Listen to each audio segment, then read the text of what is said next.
Good morning, friends. As we gather to reflect during this Easter tide on the words held before us by Trevor Hudson in his book, Pauses for Pentecost. Today's reading from Colossians 3, verses 9 to 10.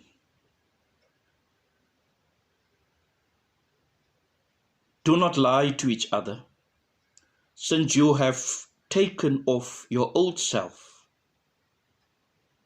with its practices and have put on your new self, which is being renewed in knowledge in the image of its creator. I brought the crucifix forward so that you can read the words, I thank God for you. And that is what I hope and bring before God.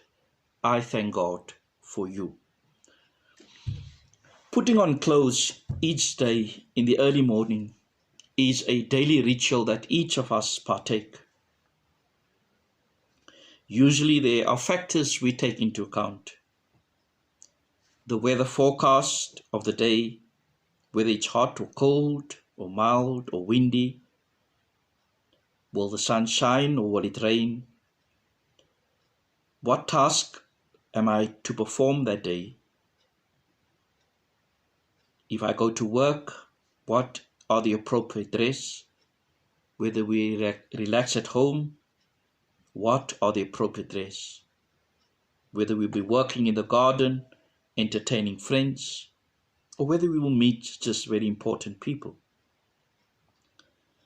These factors take into account the clothes we will wear.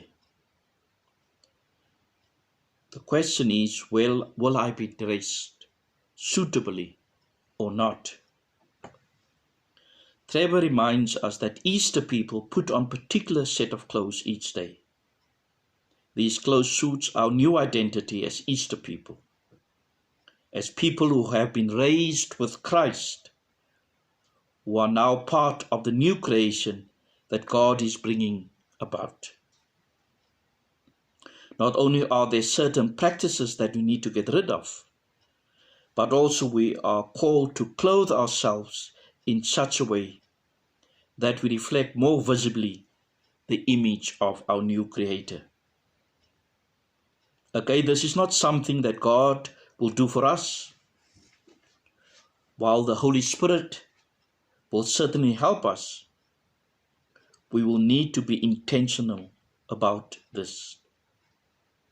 One critical step in growing up is that transitional moments when we take responsibility for dressing ourselves. Let's reflect on the clothes that's hanging up in God's closet, waiting for us to be put on. Inspect each item, one by one. There is the garment of compassion, of kindness, of humility, of gentleness, of patience, forgiveness, and above all, there is the garment of love, which binds all this together.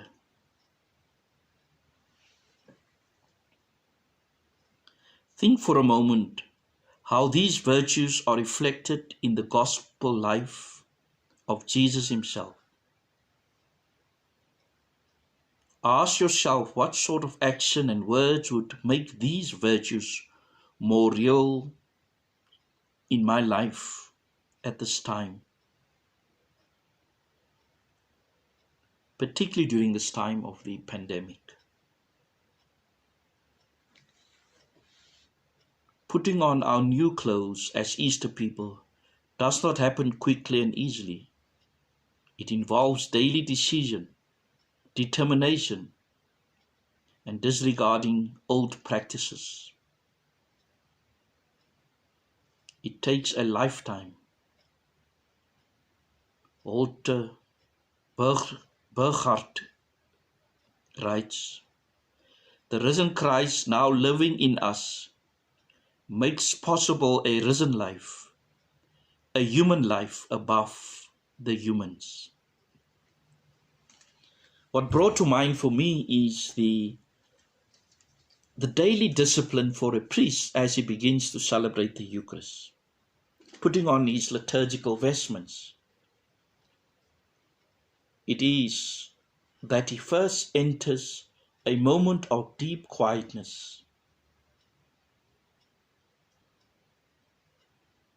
That's why there is a vestry for priest, so that he can withdraw from the busyness of life and prepare himself to offer these holy mysteries before God.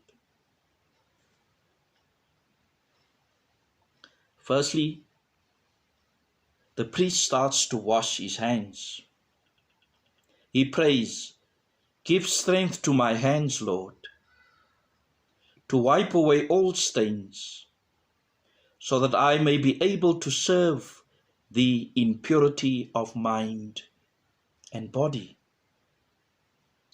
He then puts on an amice, it's a little cloth, over his head, and then brings it down.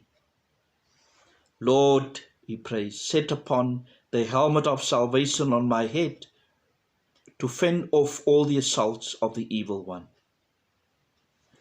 Then he puts on this white alb and prays, "Make me white, O Lord, and cleanse my heart, that being made white in the blood of the Lamb, I may deserve an eternal reward." He then put on a girdle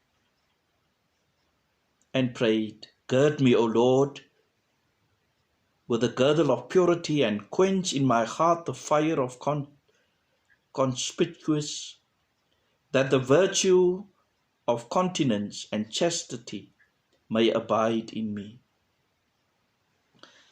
Some in our parish wear a maniple, particularly the lay ministers. May I deserve, O Lord, to bear the maniple of weeping and sorrow, in order that I may joyfully reap the reward of my labors. A stole is then put on, and he prays, "Lord, restore the stole of immortality which I lost through the collusion of our first parents, and unworthy as I am to approach thy sacred mysteries, may I yet gain eternal joy." And finally puts on the chasuble and prays, "O Lord, who has said, my yoke is sweet and my burden is light, grant that I may so carry it as to merit thy grace." And so can you see the importance of this liturgical journey of vestments and dressing? But above all, we must remind ourselves, and as priests, that we must also clothe ourselves with compassion, with kindness, with humility, with gentleness, with patience, with forgiveness, and above all, with love. So when you dress yourself today, or as you continue to dress yourself during this time of lockdown, be aware as you put on one item of clothing from God's closet. Whatever item you require, ask for the help of the Holy Spirit in making this particular virtue more visible in your life. When you get undressed, reflect on how it went throughout this day. May you be blessed, friends.